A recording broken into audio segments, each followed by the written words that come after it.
My name is Joshua Shaw, 37 years old, Cincinnati, Ohio. This is what I do. This is Zakira's Garage. We restore old vintage race cars here. And we're going to walk in and take a quick walk through and show you guys what we're all about and some of the projects we're working on. So come on in.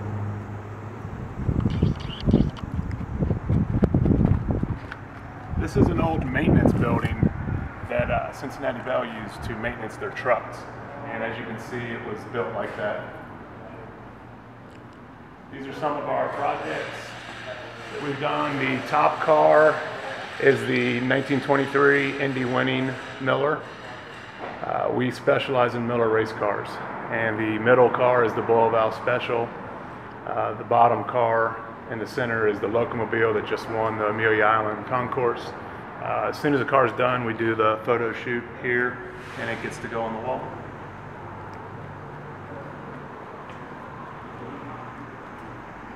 This whole side of the shop is maintenance, basically, on exotic cars, anything odd. We get stuff from Ferraris and Lamborghinis to vintage Land Cruisers to Packards to Austin Healey's to about anything you can imagine. We have 2 full-time mechanics here that all they do is the maintenance from brake jobs all the way to full restorations on this side of the shop. The other side of the shop we're going to go to now is the IndyCar side. That's my side.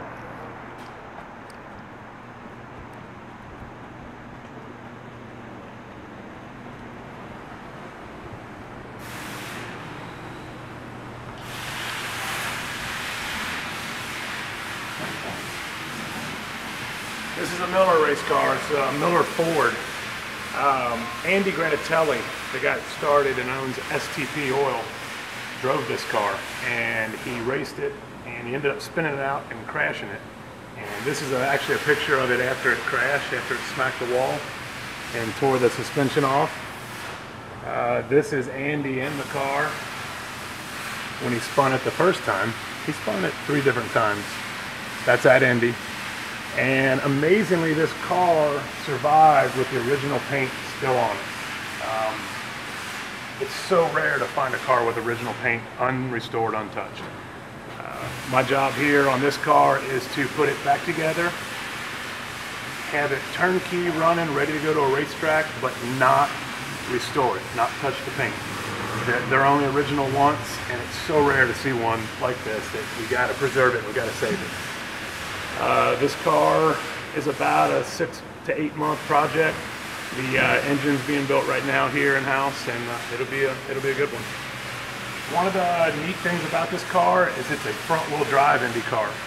In the 30s and 40s, even 50s, front-wheel drive was pretty common at Indy. It's not a new thing. It's front-wheel drive race cars. They did good. They were very fast, and they won their fair share.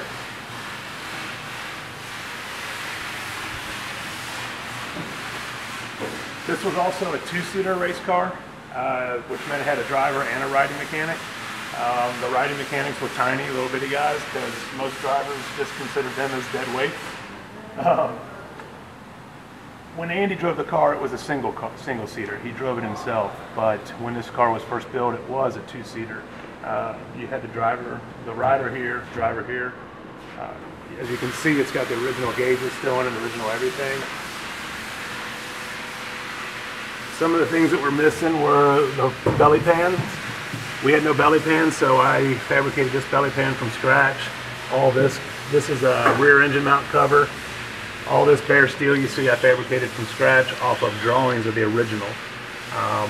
We had drawings of this, we did not have drawings of this, so I just had to design something cool and come up with it so that it flowed and looked good. This is a brake pedal, this is a clutch pedal, and this is your gas pedal. And you got your shifter and handbrake. It's pretty simple. It works well, and you can go 500 miles in it.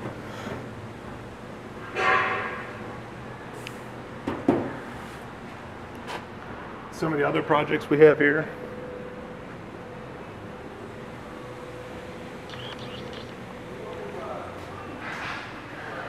This is a 1927 Cooper racing engine. It's basically a copy of a Miller racing engine. The Miller engines are so rare that there are no more. We can't go out and find parts for one. So whatever we have to save. This engine was was blown in half. A rod came loose and literally cut the engine in half. And I built this big steel plate to bolt it together. I built jigs on either side, and it had to be welded together. As you can see in here, this whole engine case has been welded together. And then it's been remachined, and now it'll come back to life. The whole engine's here on this table, everything's here, and it's going to be neat to see this engine go again. This engine's only one of 5 ever made, and it's one of only 3 that survived. The other 2 are in race cars running, so this will be number 3 existing in the world. This is the Bill Burden race car. Miller built it to drive on the street. It's a 2-seater supercar of the day, basically. This is what the car looks like. It's gorgeous. It's a really pretty car. If you can imagine, compared to today, this car is a dual overhead cam V16 supercharged all-wheel drive 2-seater roadster. It would, you know, it's the Bugatti Veyron of the day. This car cost $48,000 to build in 1932. That's astronomical figures. Today, we're recreating this car from scratch.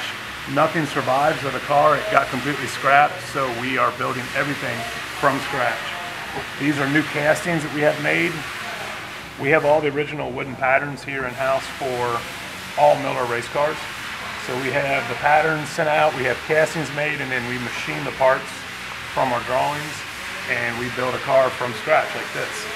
When this is said and done, this is $1 million build. It'll take about 1.5 to 2 years to do it. This is our drawing board. It has all the original drawings pulled out so we can view them. And it's an exciting car. We're looking forward to it.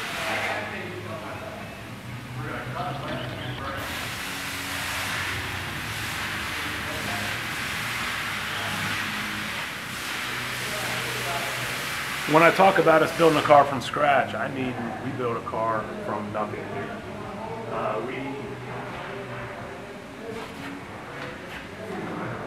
This is the transmission.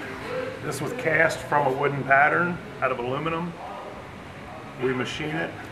We cut all our own drive gears. We basically build it from nothing. There's nothing off the shelf in a parts store that we buy that we can use on these cars. Everything's made from scratch. It's a fascinating way to do it. It's an expensive way to do it, but it matches the original perfectly. It's totally authentic and dead on the way that it was done in 1932. Not everything we work on is Miller race cars. A lot of times the owners of the race cars have their own projects they bring in. This is a Honda CB750. Bone stock, it looks like this here. And as you can see, we've really modified it. We've put a single seat conversion on it. I removed all the oil tank, and all this cluttered mess in here now is gone. I've got a couple weeks here that I'm caught up on everything, and I'm waiting on parts for those race cars, so I'm able to jump on this. And it's cool. I was able to cut all this out, clean up the race car a lot, fabricated an oil tank that goes in here. Really cleans things up. This fits underneath the tire here, right like that, so you don't really notice it. It did have a battery here. Now the battery is cased inside here. All the electronics are in here. Everything's gone. You don't see any wires. All these wires are tucked up underneath here. It's kind of one of those deals where you'll wonder where everything's at because it's hidden.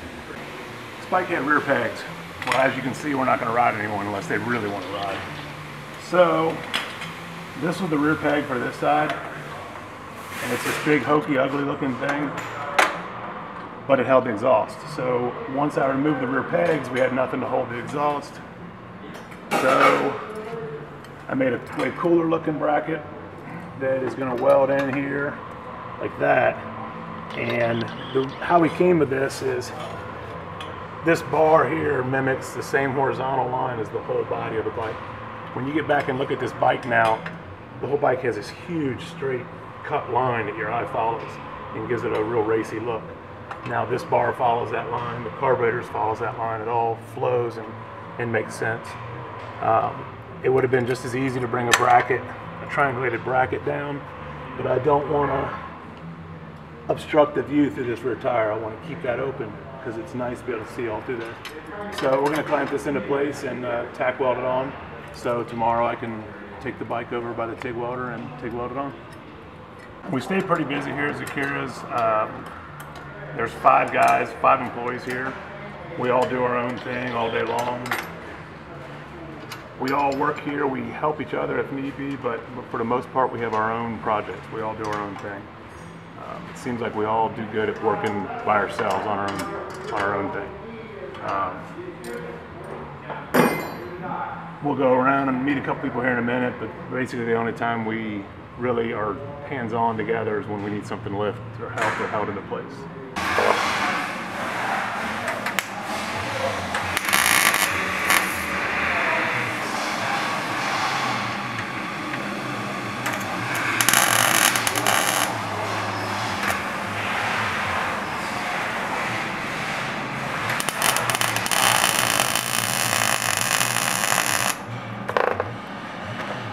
There you go.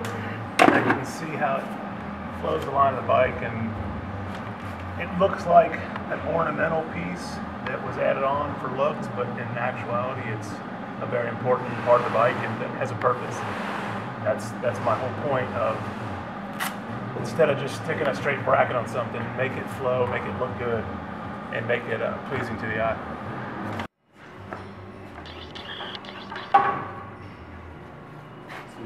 I haven't got to sit on it yet. Still on the stand. Understand? Yeah. How's it feel? Like a monkey in a football. You got to make engine noises. I would have done the cutout stick on that for sure. Are they not big enough? I'd run them narrower. Oh, so they don't pocket them up. Yeah. Yep. But he's a big guy. I could just cut your legs off. That'll be fine. I mean, if you do this, then I guess they're just right when you tuck in. When you tuck and get in your race position. Yeah. You need the pegs to go back about 2 inches. Yeah, that's not a bad idea. They're so far from your hips. It's not a bad idea, is moving the peg back. Is there a place to put them back? Oh yeah. I'd say 2, if not 3 inches, but then that's going to make some brake pedal magic necessary. And that's doable. Yeah. But then if he's a bigger guy too, I think he's taller than me. He is. He's 6'1", 6'2". I'm with you though. Those pegs need to be back 3 inches. That would change everything. I'm thinking about 3. They're so far forward. That's completely uncomfortable up there. They're under your shoulders. Yeah. And they really should be under your hips, but there's no way you're going to put them under your hips.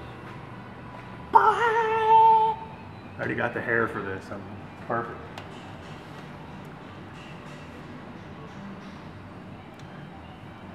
I wonder if they could go down any too. Not much. The bike's so low already. You're gonna drag? Yeah, they'll find the ground quick. I don't know how comfortable this thing's gonna be to ride. It's gonna look good. Well, it'll definitely look good. Therefore, it falls into the heading of art, not transportation. It is art. You can't haul a girl on it anyways unless she's really... Well, you can. Yeah. You can. She could be friendly. I've seen it done. I've seen single-seater. Oh yeah. I've seen single-seater cruisers. It's very creative writing. That's right. That's right. It'll work. I like that. I like that idea of bringing the... They probably need to come back. Because then I can build cool-looking brackets for them. Yeah. Actually, I can use that bracket, but I want to put a cool-looking drop out. Like right here, bring the teardrop down. Yeah, that's what I was thinking. Is I'd say about the same height. You just bring the teardrop out. Yeah, but then you really got to, before you do anything, you got to take into consideration your shift linkage and your brake pedal pivots. I know. I'd say have that guy come in here and sit on it the way it is before you change anything. Oh, I will.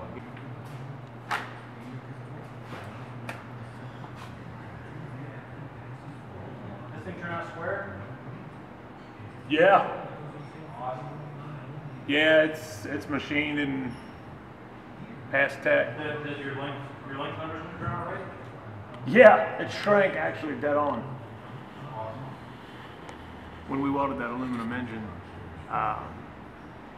when you weld something aluminum that big, it will shrink. It will grow, and then it'll start here, it'll grow, and then it'll shrink past where it was. So when we welded the pieces in, I had to take into consideration the amount of shrinkage, which was, we guessed 3/32. So when I welded those two halves back together, I didn't really weld them in the place they were supposed to be. I welded them 3/32 longer.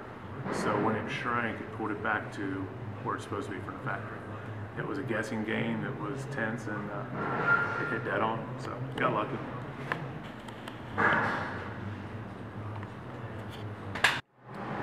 Now we're gonna go find Dave. Dave's our parts guy, our go-to guy if I need something. Basically, it keeps us from spending half the day on the phone ordering parts, trying to find things. We can tell Dave to get us something, and he gets it for us.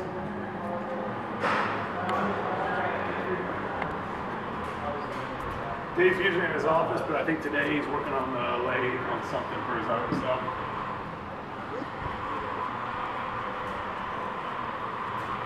Yeah, he's pressing it. He's oh, he's broaching. What he's doing is he's broaching a keyway in a round slot. He's cutting a keyway for it. Oh, sure.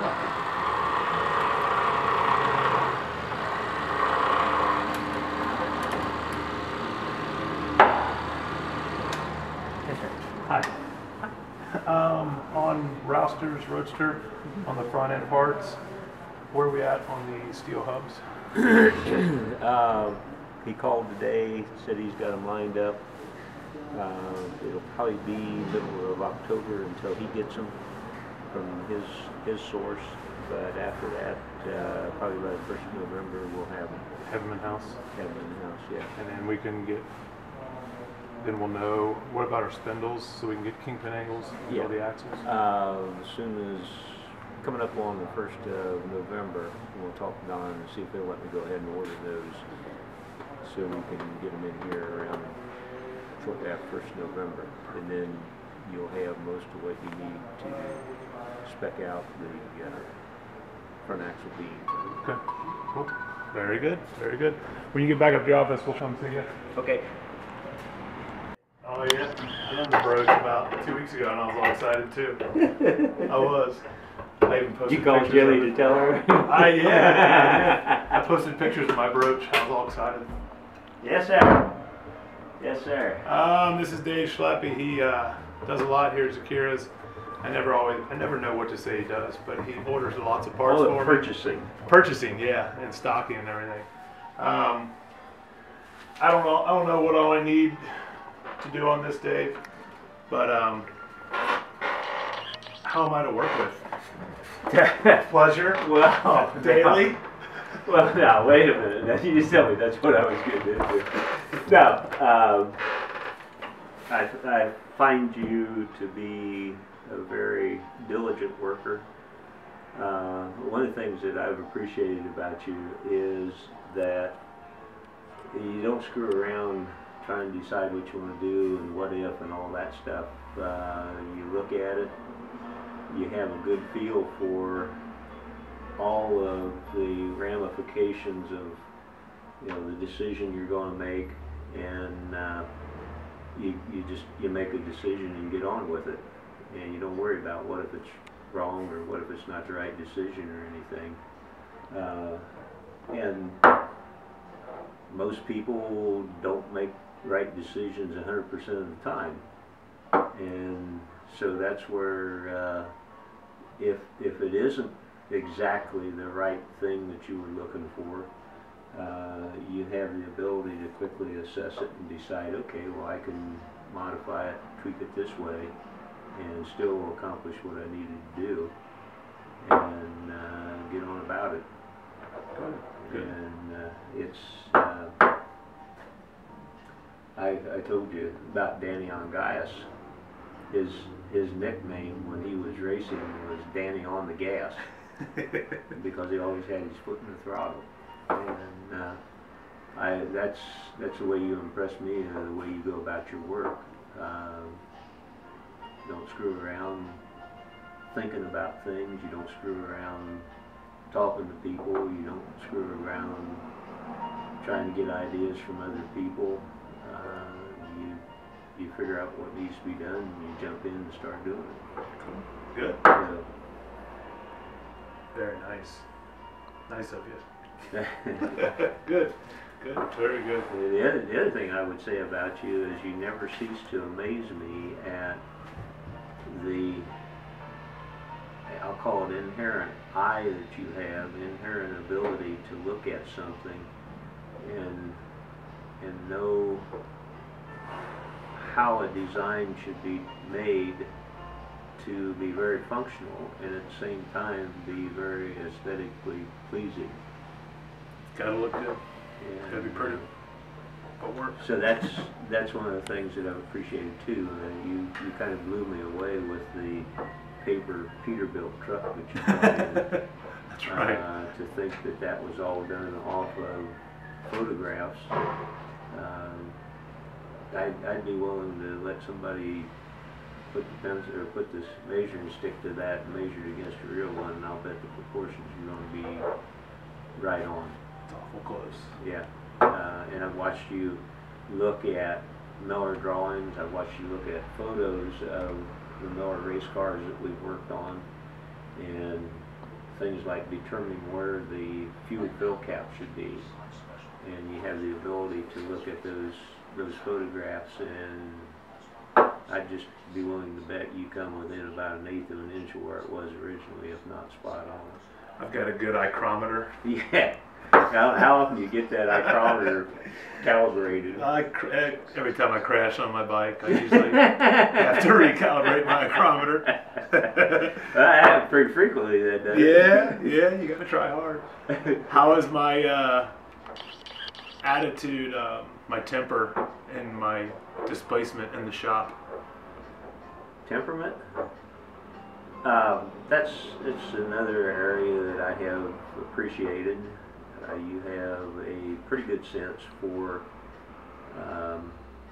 who the boss is, who needs to be pleased.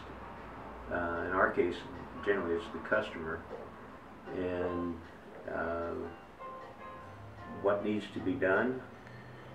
You may not always agree with what the customer wants to do, but you accept the fact that the customer is the one that we're doing the work for, and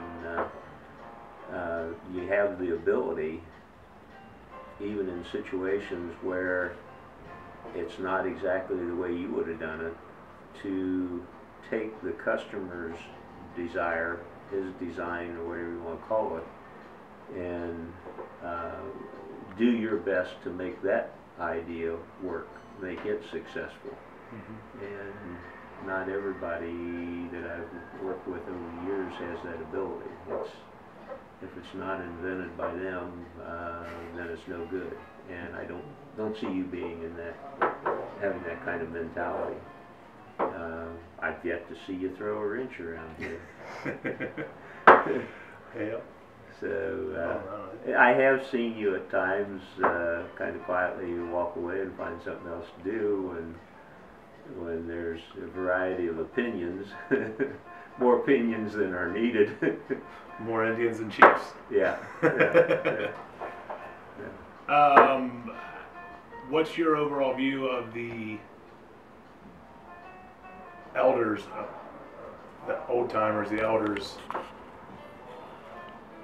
view of me in the vintage and racing world? What's their opinion? You know, I mean, as far as everything I've being a ever young seen, kid in their game. Yeah, everything I've ever seen, you're very, very well respected, and you've earned that respect by the way you tended to conduct yourself at vintage meets and car shows and one thing and another. You've earned their confidence and their respect, and that in itself speaks highly of you for your age. I enjoy that. I live for respect to those guys, so that's good. That's good. Good, Dave. We're gonna go see Jim now and interview him. Have at it. Thanks, Dave. Okay. See you.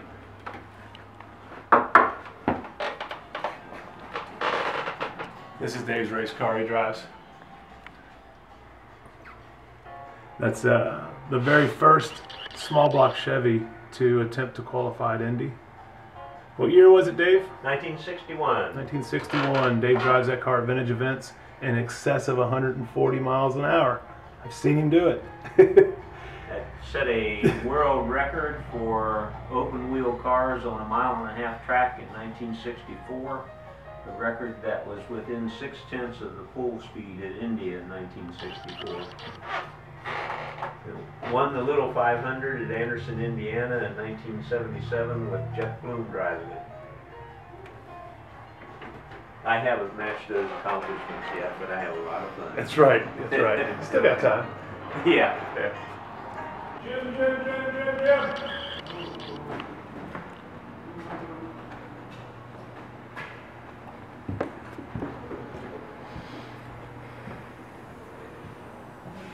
What you doing? Reset. Oh yeah. Well, I kind of ran that into there last night. This is Jim Hemmelsbach. He's my boss. He's the genius guy for Miller race cars. I've learned an insane amount off of him in the last 4 or 5 years, ever since I've met him. I pester him every single day with questions and stories, and Every 10 minutes. yeah, and it's a lot of the same questions over and over, but he puts up with me. He's alarming. That's right. Tell him what it's like to work with me daily in the shop. How my attitude is, how I get things done. How he gets things done, I have no idea how he gets things done, but he does. If I tell him he's got 4 hours to do it, that's what he gets it done in. If I tell him there's no time on it, it takes more. No, I'm talking about him. Bye. See you, Mike. Worth ethics. He was pretty bad when he first came here. He was a pig, but he's pretty organized now. This place did organize me. I like Yeah. that. My home shop even got Even your cleaner. home shop got cleaned up. Yep, Yeah, it even looks like a shop now instead of a junkyard. that's right. Very talented man, very talented. I've seen him take a plasma cutter and cut flames out in my company name, which I can't even do with a computer. But that's our Josh. Very good. One of a kind. He's teaching me how to machine slowly and carefully. Yeah, he's a good sponge. He soaks a lot up and he retains most of it, but he's still got a long way to go. But he's good. He's good. This is a 1960-30 Chev Bel Air Post. Most old Bel Airs you see are hard tops, meaning they don't have this post right here behind my head. The Post was the cheap cars, the cheaper model. Old drag racers liked the Post cars because they were lighter than the hardtops. And basically, if you're a street racer, if you're serious about going fast, you would order a 2-door Post bench seat like this because it was really light. And then you would go further and you would order stuff like this here, which is a cigarette lighter delete, radio delete. None of that, because a radio then weighed like 10 pounds, cigarette lighter was a couple pounds, all the wiring. You ordered no clock. The clock was a pound or 2. No extra options at all you'd want to order because you wanted to keep the car light. You only wanted to go fast. You wouldn't get a factory tack. You'd order a sun tack and put it on the column like this. And as janky as a hose clamp is, that's the way it was done, man. My dad grew up in cars like this, and it's fun to drive this car. There's no cruise, there's no tilt, there's no stereo, it's just exhaust noise, and it puts you in a good mood. You can be having a shitty day, and as soon as you gotta leave work and jump in this thing, it makes you happy again. It has cherry bombs on it, which we call cackle pipes, and they're loud.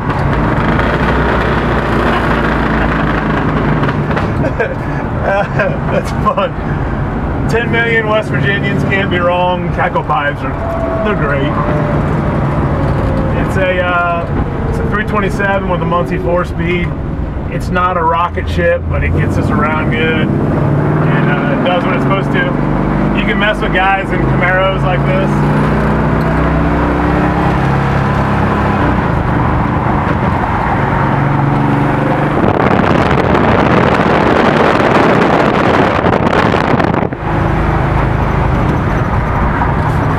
Throw the hammer down right now, but I got way too many tickets for that shit.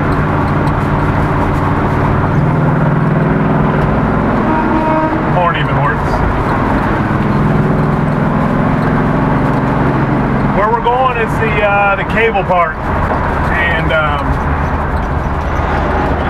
wakeboarding as everyone knows it, you strap into a wakeboard and you wakeboard behind a boat, do tricks and shit. And it's cool. I wakeboarded back in the day. It was neat, but my buddies and I like to take things further. In the last few years, there's been a development in the wakeboarding industry with wake skating. It started pretty far back, like late 80s, early 90s. There was guys experimenting with wake skates. In the last 5-10 years, it's really starting to come into its own. It was kind of underground when we started. Now it's going mainstream. The big difference is you're not strapped in like a wakeboard. You stand on it like a skateboard. It's a lot like riding a skateboard. You stand on it with your gym shoes. It's short, it's nimble, and you do the same tricks you do as with skateboarding, shoves and kick flips and whatnot. But then you can also, where we're going, instead of riding behind a boat, we ride what's called a cable. And it's like a big racetrack. It's a half-mile oval lake with an island in the middle. And this cable is above the lake. It pulls you around at 20 miles an hour. And it's like being pulled behind a boat, but there is no boat. You just get pulled by this big, huge cable. And 6 people can be going at one time. And when you're going around it, there's these obstacles like ramps and rails and boxes that you can slide across and do tricks across, just like skateboarding with a rail slide. And those big obstacles are built out of structured steel, 2x2 steel with plywood sheeting and then white PVC sheeting. I got involved about 4 years ago with the cable in fabricating, designing, and building their rails and their obstacles. So every spring I come in, I build a new obstacle, I lay it out, draw it out. We all meet on what the ideas are and what we think's cool because we're all riders. And we come up with an idea for a rail. I draw out the blueprint of it, get steel in, cut it, weld it, fabricate it, build this huge structure, and then they sheet it and they float it and we ride on it. In doing so, I get to ride the cable for free, unlimited, which is a good trade-off. I'm out at this cable 2 to 3 times a week. You'll see it's pretty brutal the way we ride. It keeps you in shape, it keeps you on your toes. You can get hurt doing it, but it's no different than driving this car. Squeeze and turn. So we ran out of fuel in the 63 on the highway right as we got off the highway. Turns out the gas gauge that I didn't think works does work. So we were able to run down and get some handy gas cans, and they're safety cans, so they're a pain in the ass. But we'll dump some gas in this thing and see if this is the deal. All part of it.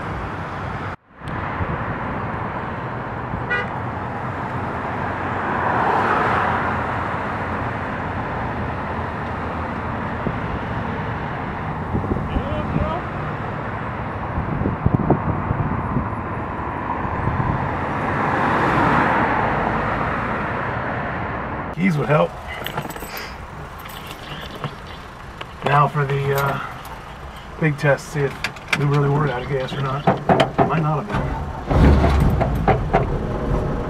been. Come on, honey.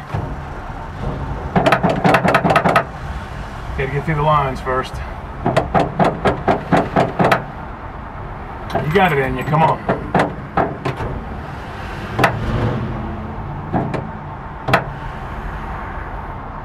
Try wide open.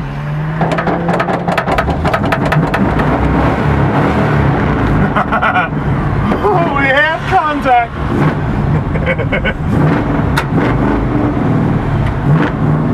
merging over. Now, I guess we should go straight to the gas station. Would probably be the smart thing to do.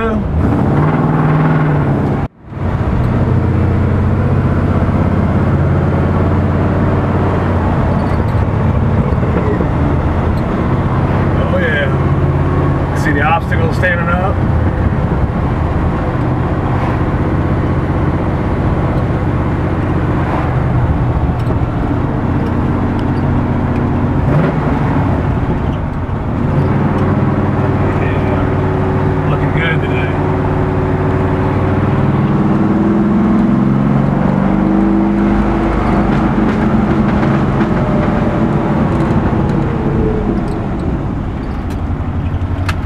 Sit tight while I bust the gate open.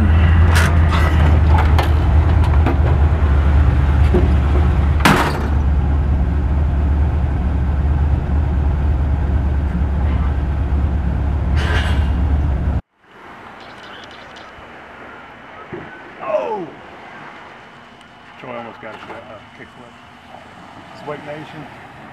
It's the skate. It's Tiffany. That's not your style. Pope? Is Pope back out there? He made it further than he has yet. He was stoked. He made it over there to that corner. Did he? Yeah. Yeah, he's all stoked.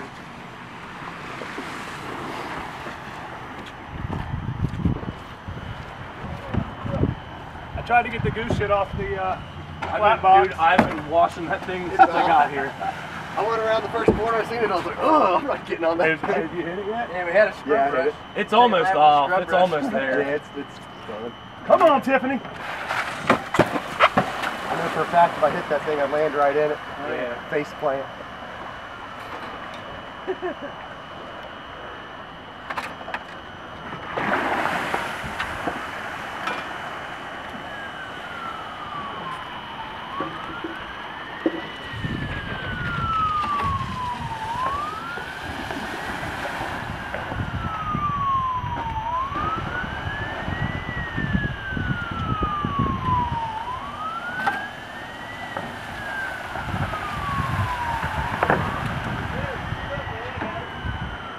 Sheridan, you ready for a break?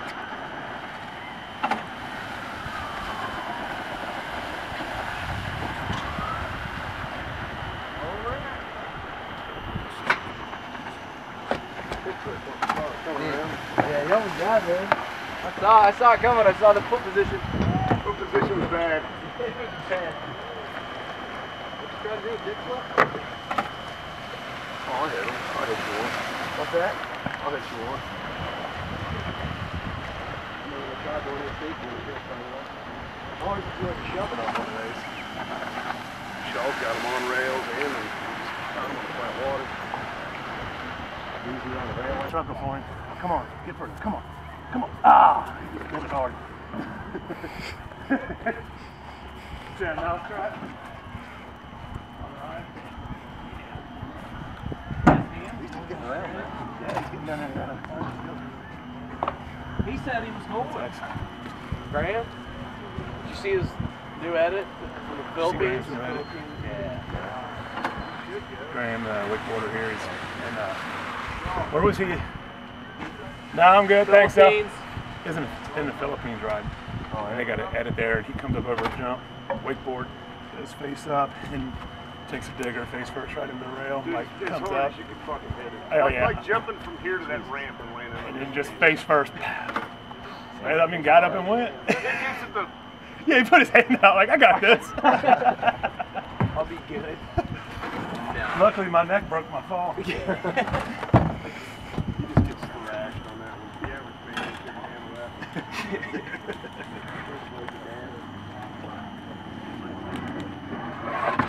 Good go when Dad says you're ready. We had one on and we had one coming in. We don't like to get so crazy. Not so big. Close that fork right now. You should have seen that fork in Germany. Boom! What? What? Yeah, he's coming around us.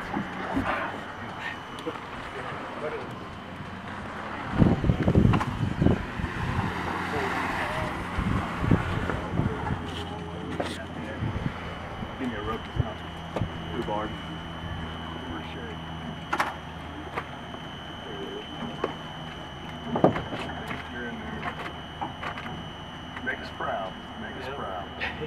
Let's see what it's got, Tiffany. You can do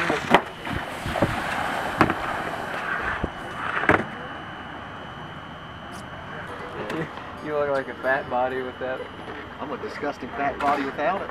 I haven't been doing anything all summer besides eating. Drinking beer. Alright. And all the activities that make you a disgusting fat body.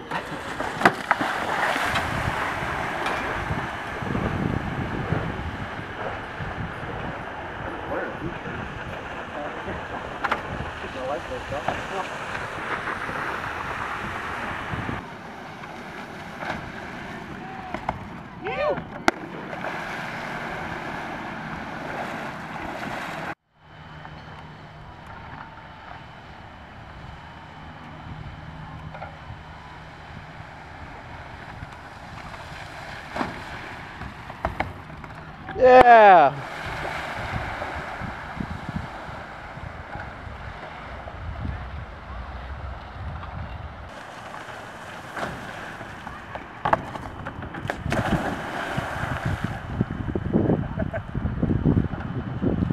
Saving my ass slide for someone special.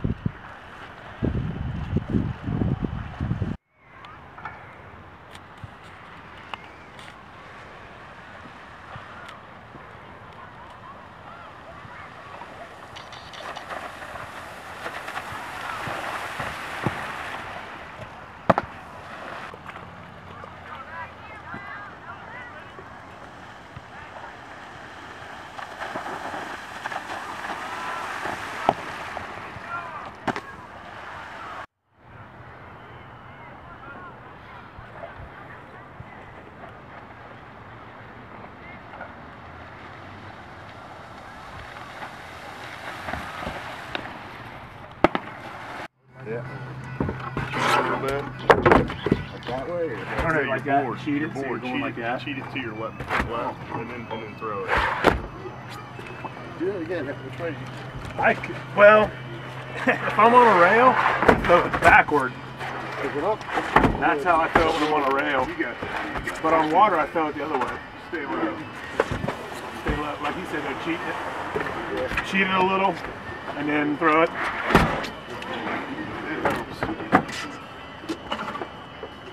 Come on now, you got this. Be sure to breathe. Take a deep breath first. I think that was your Make sure you try it over here I though. was all excited. You ain't breathing. Come on now. Way back on that skateboard.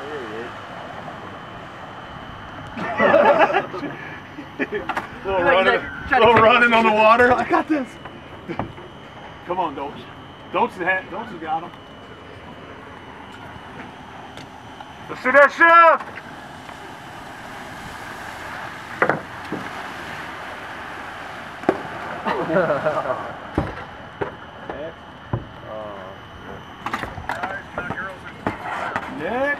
Next up.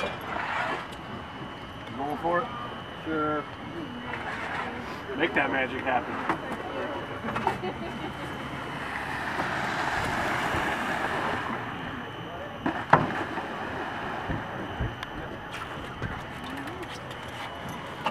Ready? You good, thanks. Trying to quit?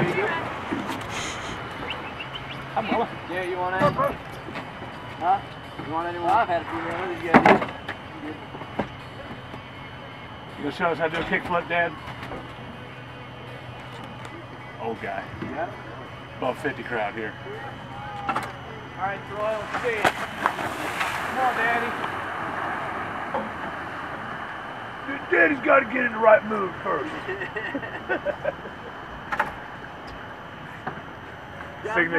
Signature move. Got to go with signature move. One for the big spin right off the hole. Oh yeah, he got that last time.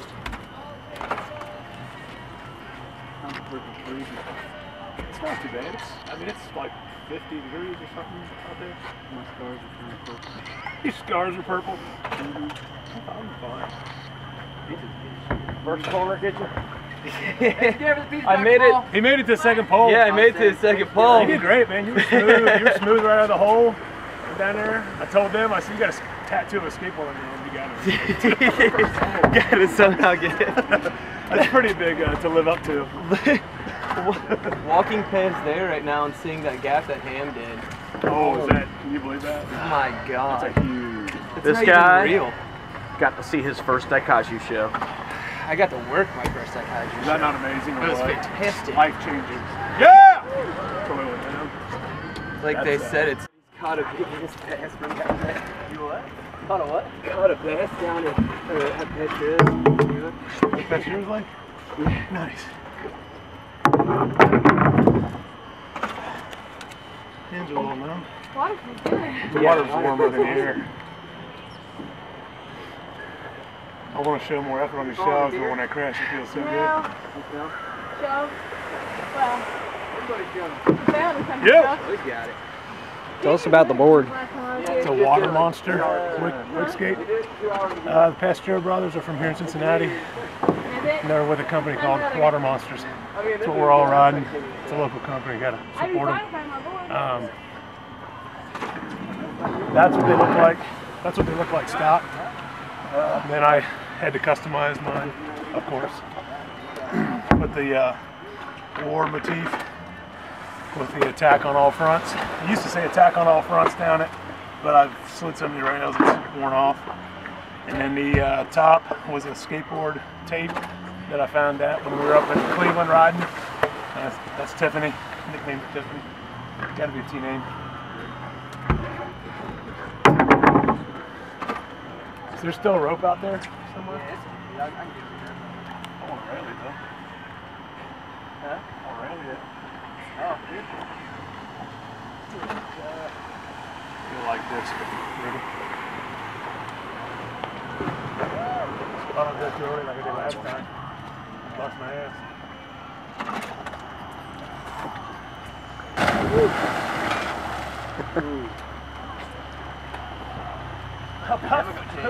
Not split that thing.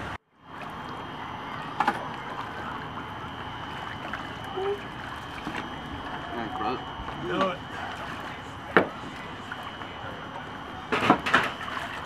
That was a railie. Not. It's fun as shit. We get out here in the summertime. Get bored, that's all we do. You almost got it? When you throw it, you come down on the board, like, and you actually come down the board, and then you crash, then you're excited, like, oh, I got this shit. I've done it 2 out of 4 times. I landed on the board the last one I did, and I was like on it and started that power. Yeah. When you land it, are you landing with your feet together, or are you landing split? Because that was my biggest problem. I'd land with my feet together. Kind of funny, and I tried to ride it out. Yep. When I first started doing them, I'd go into them, and as soon as I threw them, I'd land with my feet together. Yeah.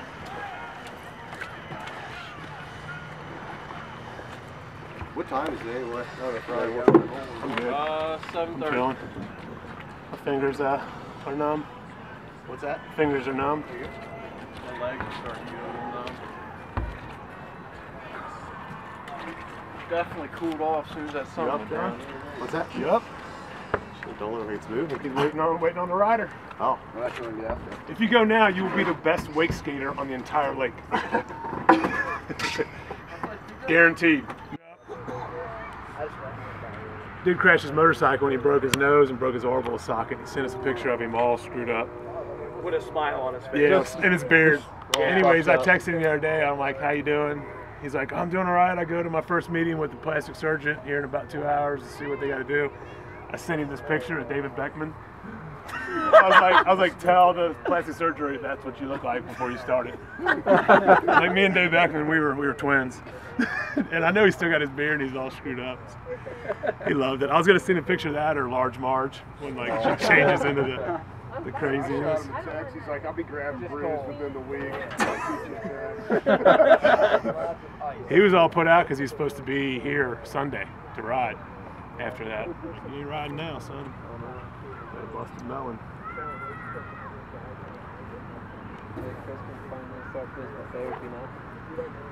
He can?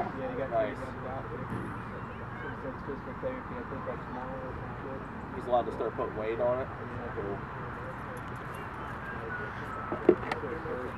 Oh God, he's got to be going nuts, man. You end up taking the boat out? Sunday?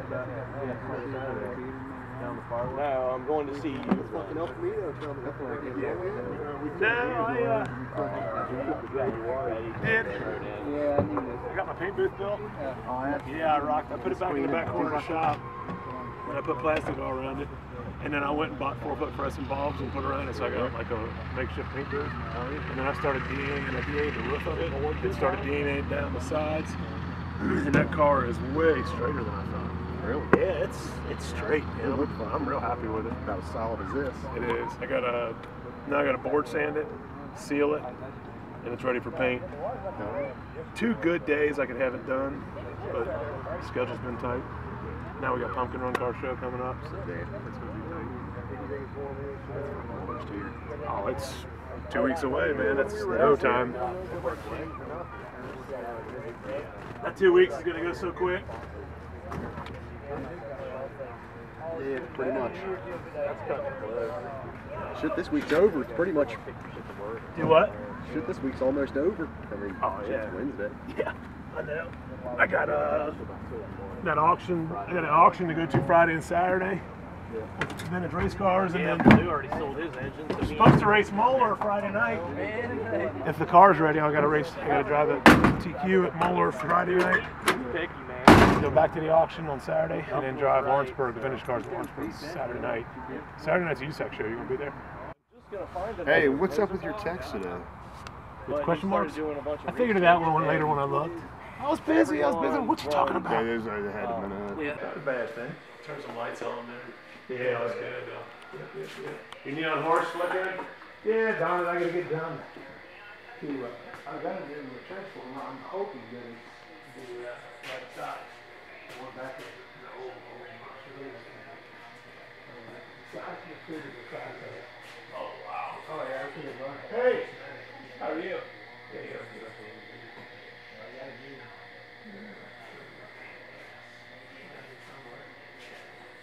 Excellent. Oh, yeah. You get wet? Oh, yeah. Water. Well, that's not warm. Water's warmer than the air. I'll bet it is. But after like so many runs, you're in that wind, and that things start going down. You're trying to get thrown up. Get some hot rods. Man, yeah, that's going back, Rudy. Don't worry too much on it. Got a great story on Roy's two brothers. Nice. Pretty good. They don't mention Roy. That's before Roy was born, I think. Probably. 69 or 70. Yeah. So if Roy was born, he was little bitty. Yeah. Yeah, exactly. Pretty cool. Man, a big old champ car is pretty. Or Roy could have been born. Maybe they weren't Correct. married yet. They weren't step brothers. Yeah, wasn't adopted. The slot car track's awesome. Yeah, that's a good book. Nice. Just going through this stuff for Pete, and it's incredible. Oh, I bet. Had a guy give us a bunch of memorabilia, boxes and boxes, and it's taken weeks to go through it. Oh wow! Star Circuit of Champions, autographs everywhere. Earl This guy went to races for 50 years. He would buy a program and then tape the ticket inside them. Half of them's got the tickets in them. They're cool. Yeah. And then media guides and just Circuit of Champions book. yeah. I didn't know his name. Jeff Gordon in the number 6 car. Yeah. Jack Hewitt right on the cover. Bobby Allen. Tom Bigelow. Oh, there's a lot of. They like big ones. There's a lot of stuff here. Winningest USAC driver of all time. Yes, he is. Yes, he is. Who's this? Donnie Moran won the May in the Wind late model race. No, the signature Dwayne. I don't know without glasses. I probably don't know. Earl without glasses. Baltes. That's Miranda had a Charlie Fisher motor in it. Oh, no $1 kidding. million, yeah. That makes sense. Yes, it does. That makes sense all of a sudden. Yeah, I think. Okay. Orange going to the auction? Nah, it's way up in the Just picked up that vintage go-kart for sale. And then that's a quarter midget. This is an Ant's car. It's got a track nose over there too. The whole nose and everything. It was together and now he's tearing it apart so you can finally do the restoration. This was the first vintage sprint car we ever got. And it's still the last one to ever get restored. For some reason it just never got restored. We approximate. put it together as a roller, and it's been sitting there ever since. Well, the 16. But Yeah. this is where we store all our vintage parts. I store a lot at my house. I store tires at my house. We store wheels here. Magnesium Halloran wheels are hard to come by, so Oh, that's what we collect here. Works out good. These are all sprint car engines, injected small blocks. No, it's too soon. Too soon after you get home from her shut on every day. When you're in the business of restoring race cars, you gotta have lots of parts. I know you recognize that. Oh yeah. Jack Hewitt tail tank, Boger tail tank, Hoffman and Joey Kerr.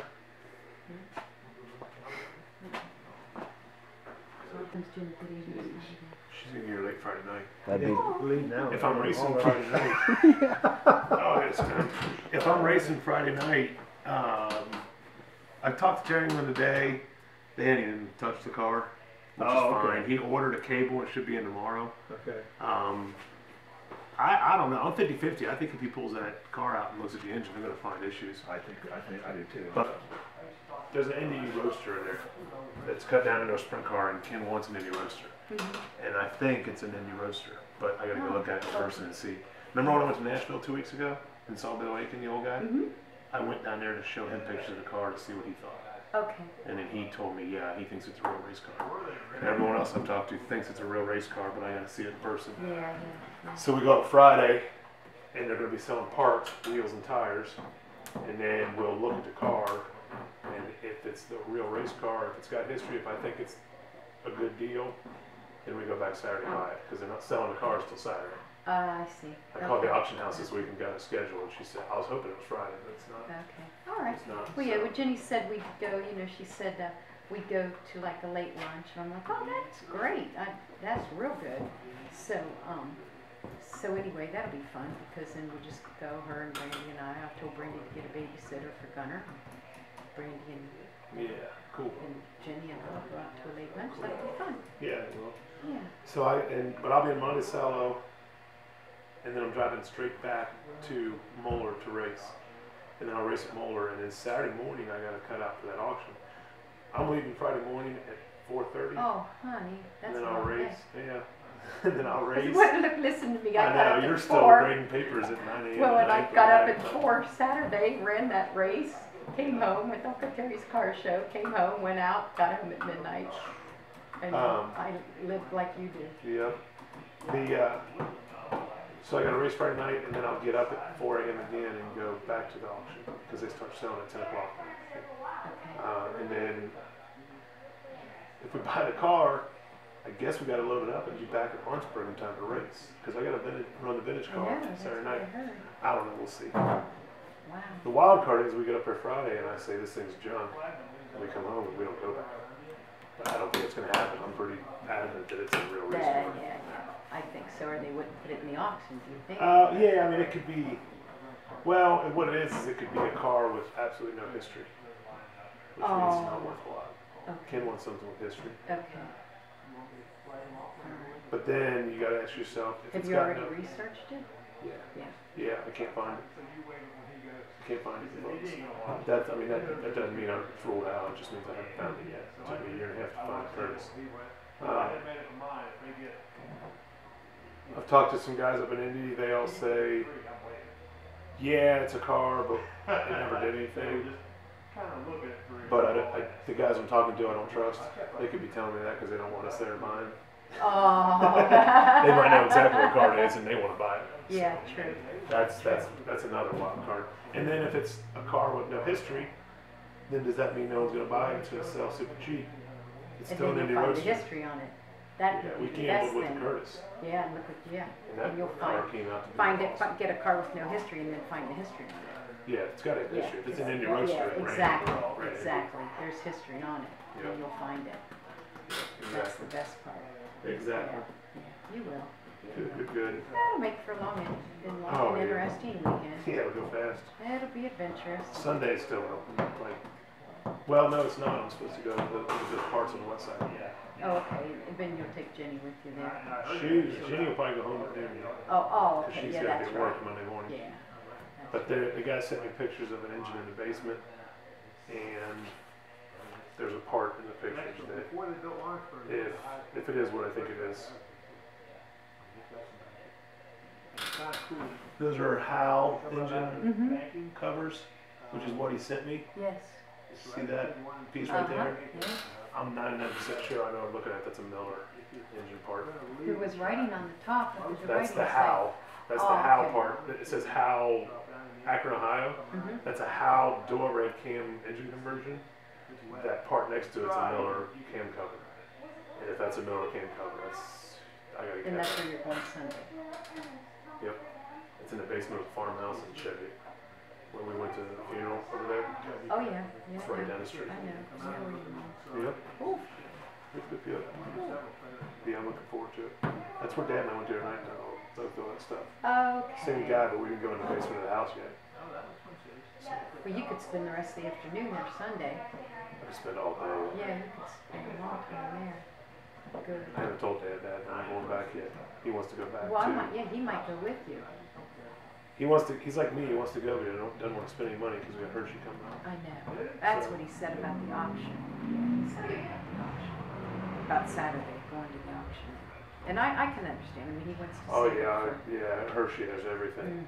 So Yeah, he wants to see it. you know what? Somebody told me that. But if he wants to go with you someday, I don't care. I don't care. I got you a birthday present already. Yay! Oh yeah, I've had it for like 2 months. Yay! It's a little bitty, but I've had it for 2 months. I know it. You could close the door, I guess, couldn't you? Oh, yeah.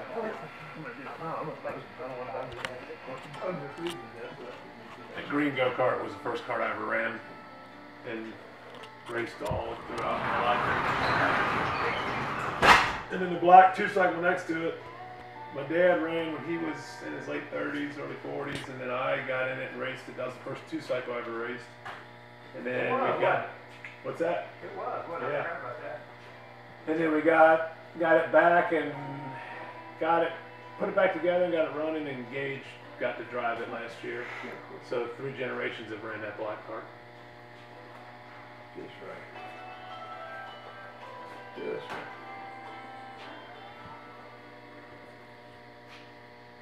I like to talk to old Troy. I bet Troy's got some old junk. He might have that wheel on me. Ah, you know what? I bet he does. I wonder if he gets anything or tries to sell it every year to get racing money. Although who would buy his, I mean, it's old stuff. It's used up stuff. He's got it, it's used up. They got a 2-seater sprint car that they take people rides in, and my mom took a ride. Mom's raced, you've run it, Brown County Yeah. in a mini stock. Uh-huh, sure did.